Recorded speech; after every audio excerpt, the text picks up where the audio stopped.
રાજકોટના રીબડા ખાતે petrol pump પર ફાયરિંગ કરનાર હાર્દિક સિંહ નામના આરોપીની પોલીસે ધરપકડ કરી છે। જો કે આ આરોપીનો ગુનાહિત ઇતિહાસ જોવા જઈએ તો સુરતના રાંદેર ખાતે ધોરાજીના એક કાપડ દલાલનું અપહરણ કર્યું હતું। કહી શકાય કે 32,071 USDT ટ્રાન્સફર કરાવી લીધા હતા, તેના હાથની આંગળી કાપી નાખી હતી। રાંદેર પોલીસમાં આ બાબતે ગુનો દાખલ થયો હતો। ખાસ કરીને આ ગુનો છે તે 27 નવેમ્બર 2024ના દિવસે દાખલ થયો હતો।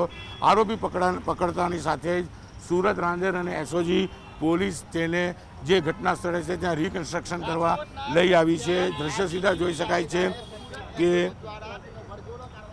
હાર્દિક સિંહ છે તેને ઘટના સ્થળે લાવવામાં આવ્યો છે અને રિકન્સ્ટ્રક્શનની કામગીરી શરૂ કરવામાં આવી છે।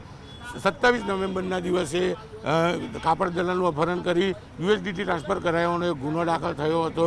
આ આરોપી ત્યારનો ફરાર હતો। જો કે રાજકોટના રીબડા ખાતે ફાયરિંગ કર્યા બાદ તે ભાગી છૂટ્યો હતો અને તેનું નામ સામે આવતા કહી શકાય કે મહત્ત્વના આરોપી તરીકે તેને કોચી ખાતેથી ઝડપી પાડવામાં આવ્યો હતો અને ગઈકાલે સુરત પોલીસે તેનો કબજો લીધો હતો અને કબજો લીધા બાદ કહી શકાય કે તેને કોર્ટમાં રજૂ કરી પોલીસ દ્વારા રિમાન્ડની માંગણી કરી હતી અને રિમાન્ડ દરમિયાન આજે કહી શકાય રિકન્સ્ટ્રક્શન અથવા તો સાદી ભાષામાં આરોપીનો વરઘોડો કાઢવામાં આવ્યો છે। કેમેરામેન જીગર ગુગલ સાથે કીર્તેશ પટેલ, ન્યૂઝ 18 ગુજરાતી, સુરત।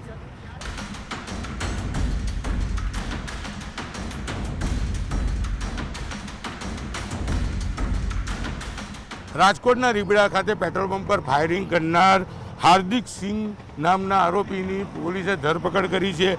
જો કે આ આરોપીનો ગુનાહિત ઇતિહાસ જોવા જઈએ તો સુરતના રાંદેર ખાતે ધોરાજીના એક કાપડ દલાલનું અપહરણ કર્યું હતું। કહી શકાય કે 32,071 USDT ટ્રાન્સફર કરાવી લીધા હતા, તેના હાથની આંગળી કાપી નાખી હતી। રાંદેર પોલીસમાં આ બાબતે ગુનો દાખલ થયો હતો। ખાસ કરીને આ ગુનો છે તે 27 નવેમ્બર 2024ના દિવસે દાખલ થયો હતો।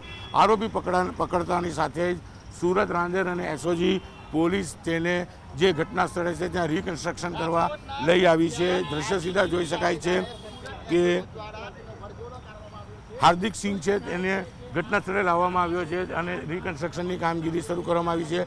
27 નવેમ્બરના દિવસે કાપડ દલાલનું અપહરણ કરી USDT ટ્રાન્સફર કરાવવાનો એક ગુનો દાખલ થયો હતો।